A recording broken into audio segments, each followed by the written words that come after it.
Good day, viewers, and welcome back to Dallas Auto Diag. I received a call from a customer of mine. She wanted me to come take a look at this 2020 Dodge Challenger. Customer complained check engine light. She said her mechanic told her that it needs a vapor canister, and just because it's a 2020, the vapor canisters are hard to find and they're expensive. So she said, I'd like you to come and verify the concern before I spend money on something that I might not need. So here we are. I already did the scan and pull up some information to make the video as short as possible. So stay tuned, and if you're not to the channel, please subscribe, like, hit that little notification button. I always upload useful videos to the viewers that will make them save money and avoid going to the dealer.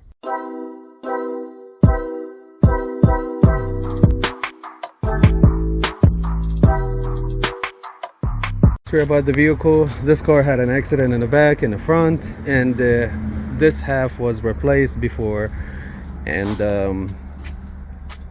I came to this car before. It was no start, no crank, and ironically I did my work on it, and it turned out to be that RFH module that's under the back windshield was had a different VIN number. So and I always ask the customer, you know, what's going on with the car before I work on it, and she said the car had a front end collision.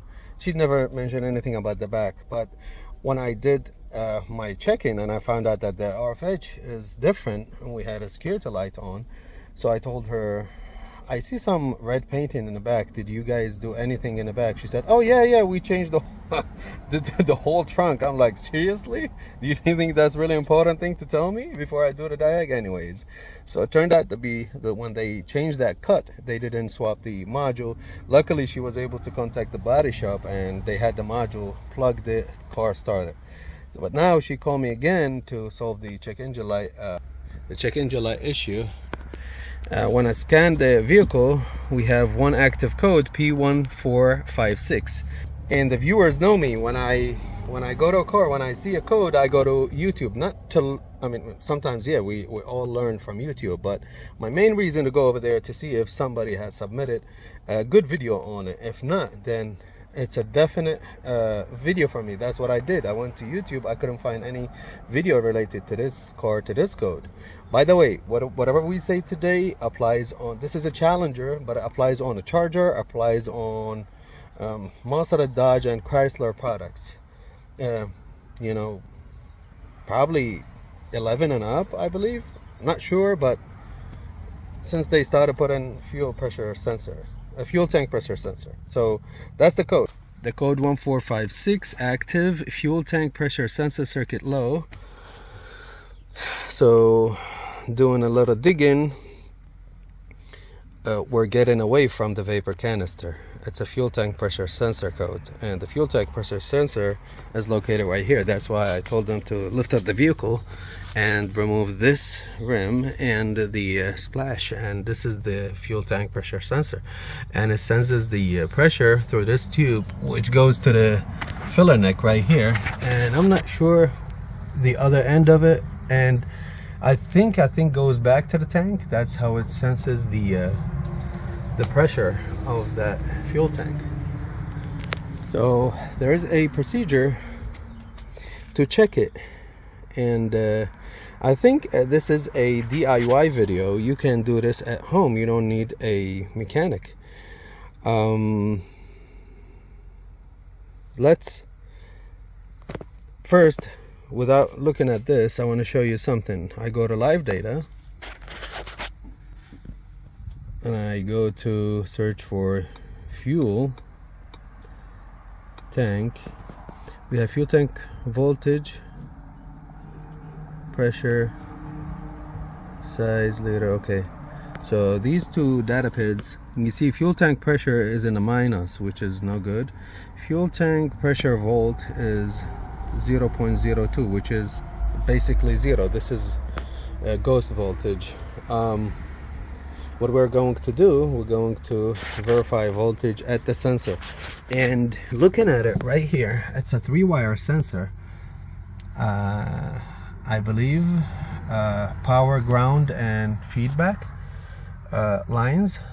And actually right here, theory of operation: the fuel tank pressure FTP sensor provides the powertrain, the PCM, the powertrain control module, with information on vapor pressure inside the fuel tank. The FTP sensor is a transducer that varies resistance according to change in pressure. So basically just like the pressure sensor for the HC pressure sensor.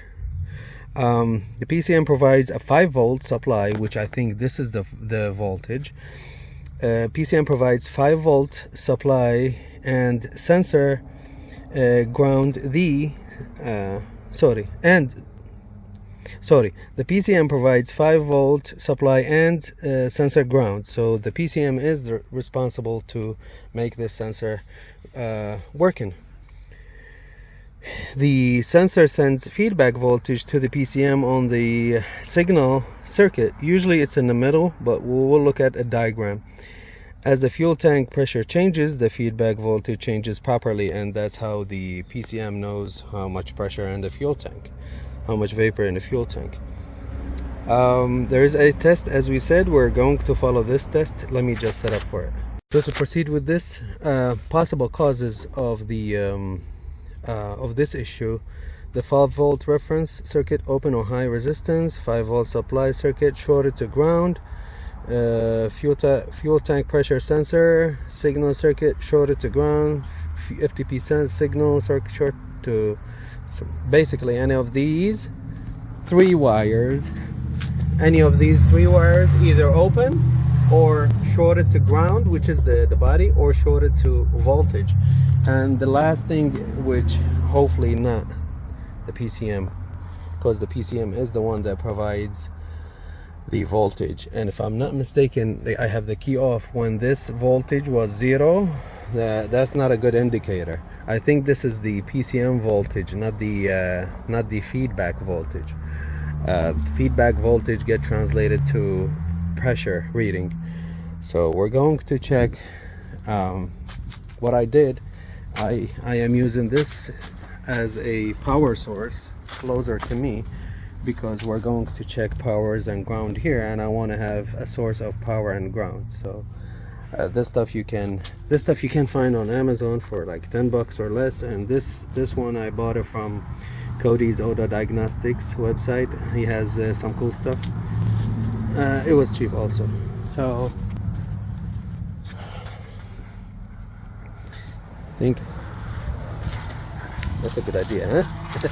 I'm pretty sure one of the viewers was like, bro, just bring it next to you. Okay, though. So let's check. Turn ignition on with a scan tool, read DTCs. You have to clear them and then make sure they come back. We already did this. Disconnect the FTP sensor, ignition off, disconnect it and ignition on. Measure the voltage between ground and the 5-volt supply circuit at the FTP sensor harness. Let me pull up the wiring diagram for this and do the instructions. So to disconnect this, all you have to do is push this back. It was right here. So you pull this white piece back, and then you press it down, and then you pull the connector. And I was wrong. The middle one is not the signal. The first one is the signal, which is this one, the blue, and it says dark blue and orange right here. This is the connector. 1, 2, 3. Dark blue, orange, fuel tank pressure signal. And the middle one, brown, burgundy, I believe. Brown and I don't know, it looks like just brown. Brown is the sensor ground, and the last one, brown, dark blue. Brown and dark blue right here is the 5 volts. So we're going to put the key on.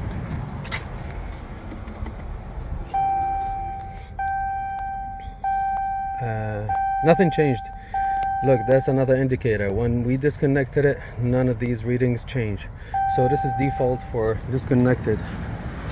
What we're gonna do, we're gonna check the 5 volts here in this one, and to do so we're going to use a voltmeter, volt DC, and we're going to put one on ground. You can always use clamps on the body, just make sure you have a good grip on metal, bare metal, but in my case I'm going to use the ground from the battery. And now if I touch this to this pin, again, this is the pin right here. Now if you're dealing with a different vehicle,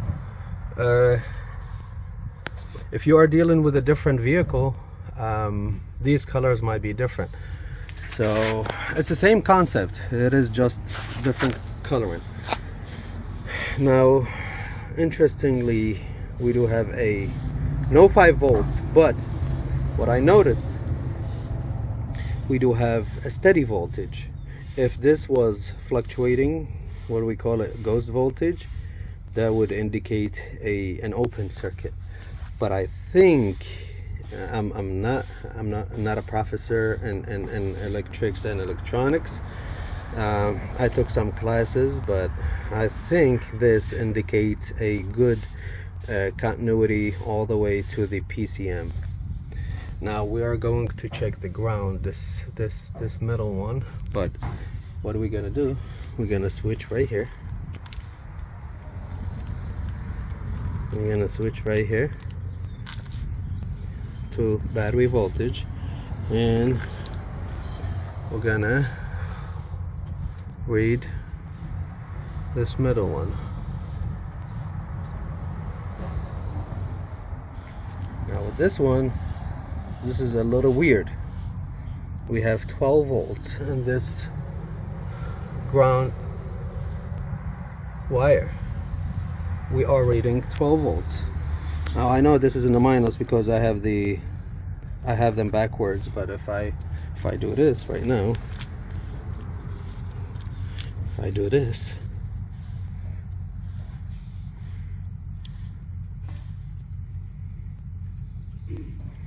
have you gotten to this point without liking the video? Well, that's okay. Hopefully I will do my best to make you hit that like button. There we go. So now we have 12 volts, which is, by the way, good. My bad, I mean I got confused for a moment. 5 volts is good. Why? Because we are reading the battery voltage. So alright, I'm gonna take this back. 12 volts is good because we're reading battery voltage. So that means we have a ground. This is a good ground. Okay, let me put it this way. If I touch this ground, we have I need to have a good you see it? When I touch a ground, I have 12.06. So when I come here to the middle and I touch it, I have the same reading. That means this is a good ground. So the ground is good, the voltage is no good, and of course we're not gonna have a feedback because this sensor is not working at this moment. Not because of the sensor. Even if they change the sensor, that wouldn't make any difference because we don't have voltage to make it work. So and until we provide power and ground, and then we will check the operation of it and the last wire, which is the signal wire that's sent back to the PCM. Now we don't have 5 volts. Next step is to go to the PCM. I mean, I'm not looking at the tablet or anything, but I think that's what it is. Next, to go to the PCM. Go to the PCM, yes. Next, go to the PCM and check voltage over there. See if we have 5 volts going out of the PCM. If we do, that means we have a cut in the wire. Although I doubt it. If we don't, that means we have a bad driver inside the bad component inside the PCM, aka bad PCM. Next step, as I said, I'm going to the engine control module. What I did, I removed some of these clips to raise it up a little bit, remove this piece, and one 13mm bolt to remove the PCM, but what I did, I disconnected the harnesses here and I took it off and I pushed them this way to have a space when working, when we check in, because here you can't. So after taking these off, well, the way you do it, you push this piece and you lift it up, and then you remove the side ones here, the side locking pieces. This one, the gray one, and this is our guy, the brown and blue. If you look at the schematic, this is the fuel tank pressure sensor, and this is the 5-volt reference, pin 48 on this C1 connector. 48 right now we don't have anything, so let me go put the key on. Again, our lead on the voltmeter on the ground, the minus on the ground, and the plus right here. Let me go put the key on. It took us some time because the forklift broke, didn't want to work. Now the key on. Let's go check. If we have 5 volts, I would love to have a 5 volt. Unfortunately, we do not have a 5 volt. We have 55 millivolt, which is the same reading that we checked in the back. That means the computer is no good. It's not providing 5 volt for this sensor to send a feedback.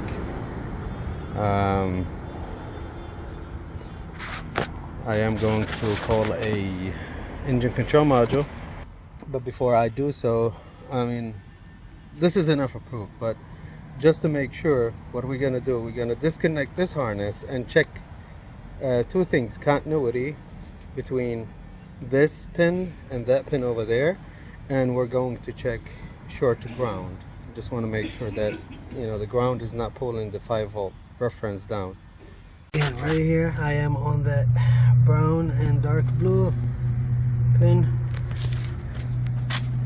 I'm checking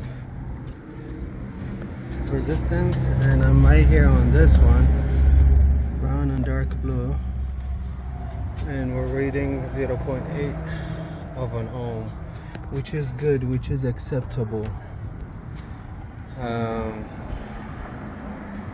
Now let's touch the body and see if we have any continuity. No, we don't. Or we do. We're gonna have some, but wait a minute.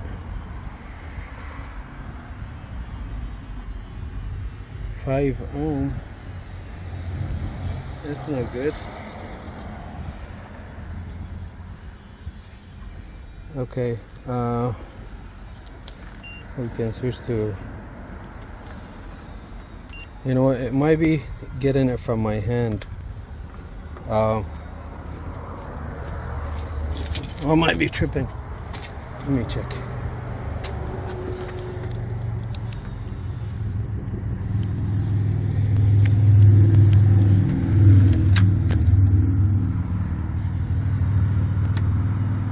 See, only when I touch it. I was getting it from my hand. Or was it? You know what, let me take it on a good ground, which is right here. So it was in my hand.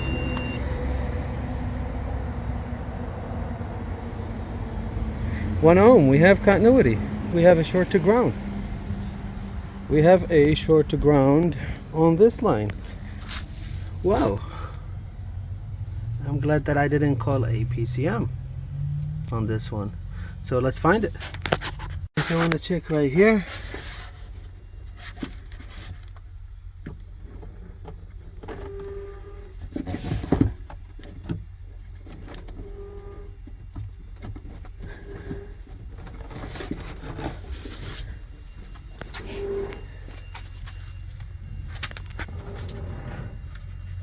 I left that on audio, so I know when I'm touching stuff. If I lose the audio, that means I found my problem or I got close to it. Okay, wire looks good, everything OEM.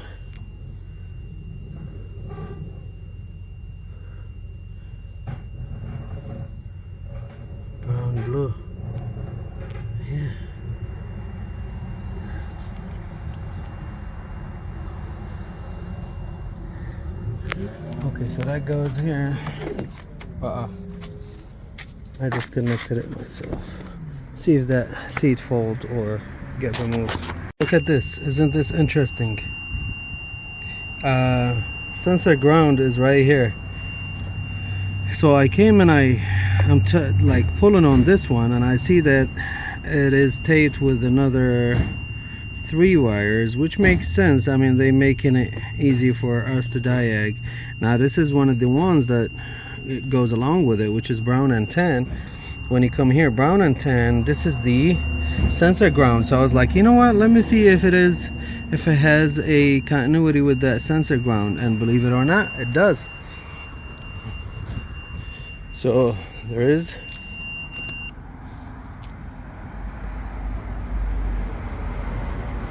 .4 ohm. That makes no sense. So it does have continuity with the sensor ground and the chassis ground. You know what? Is it possible because this one is connected? Is the key on or off? It should be off. Key should be off right now. It is off. Let me disconnect that other harness. Alright, disconnected the harness, and I still have continuity. 1.4, same thing. I still have continuity. So this sensor ground, which should be provided by the PCM, is actually grounded to the body. Now let me see if between them there is any. What is this right here?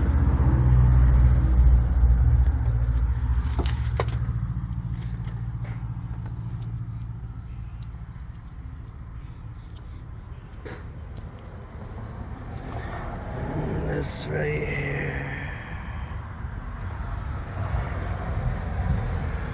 Of course it's gonna be, because both of them have a reading to ground. 1.1. That's between the 2 pins, which again makes no sense. Its sensor is disconnected. See it? This comes here. So I want to find this harness. I want to split the problem to 2. By disconnected it, I can check before and after. I want to see the problem. Is it from that harness to the PCM or to the sensor, or harness to PCM? I don't know, where is that at? Let's find it. XY2518. I wasn't able to find the location of the harness. This is the harness. It's a 12 pin, 12 cavity harness. Harness family body cavity 13. Okay. Color doesn't say. Option standard. Okay. But what I found out, look, if you read, what does it have? Left front impact sensor signal, left front impact sensor ground, right and sensor right ground. So those impact sensors right here, they go through it. That means what? Those, they go inside the car to the airbag control module. That means there's a big chance that this harness is right there in the driver's side, either driver or passenger. But if we look at the wiring, it's not clear to me where is it going, what side, but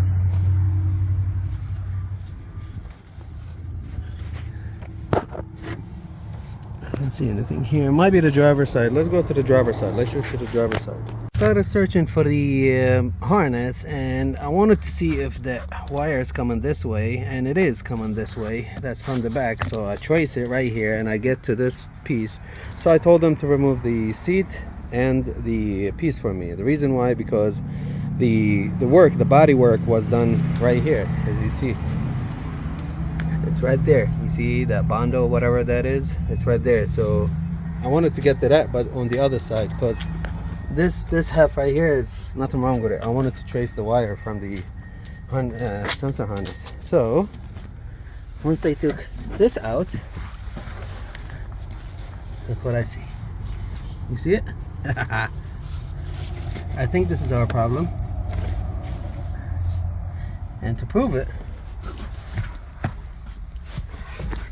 I think this is for the what is this for? It's for the seat, right? Yeah, for the seat.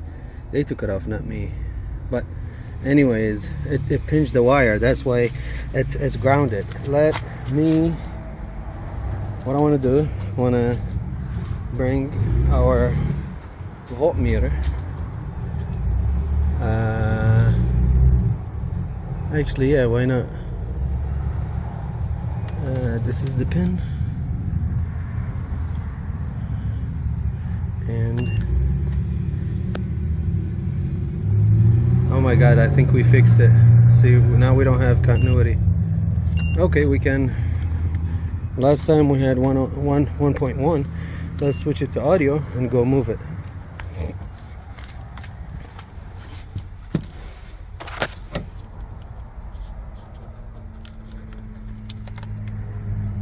Yeah, you see here? I think the bolt or whatever it was making the contact. Yeah, right here. I mean, can't get clearer than this. Hey, you hear it? Yep, the audio. Yeah, that's the one. Okay, so let's clean this up. The next step to do is to separate them, and I came to separate them and one came off by itself. What I'm gonna do, I'm gonna make sure that they're separated and put the harness back for the computer and put the key on, make sure that I have a 5 volt. That means, you know, the driver inside the computer is still good, and this is what was bringing that voltage down. Soldered and heat shrinked. Let me tape everything. So everything is taped, key is on. I put everything back, the 2 harnesses, and I plugged the sensor. I want to check everything, and look, we have a 0, we have 2.6 volts. This is already a good sign. And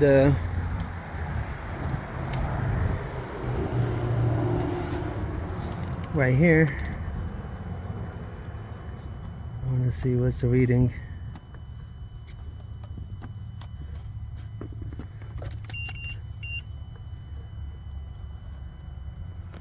All right, we have 5 volts.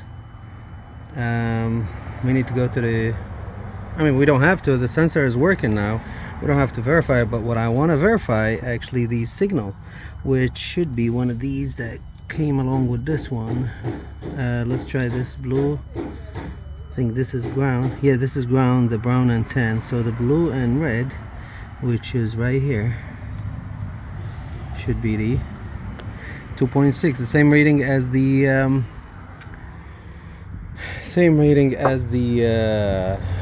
the scanner. Oh my god. All right, let me put everything back and clear the code and see if it comes right back. All right, let's quick erase everything.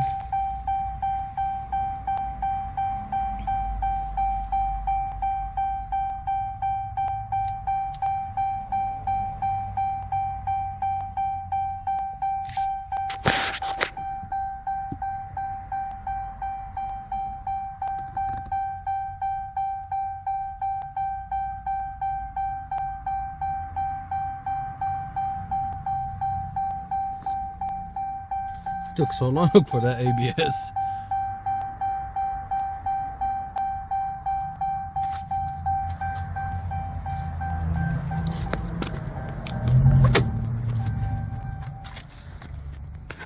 You know, it looked like it's taking too long for everything, so let me pause and bring you guys back. Now it took so long for it. I don't know what's the reason, but engine control module pass, no fault. Let's cycle the key off. Key back on. I want to start the vehicle. Check engine light did not come back on. Fault scan everything. Pass no fault. And I'm gonna wait for it to finish.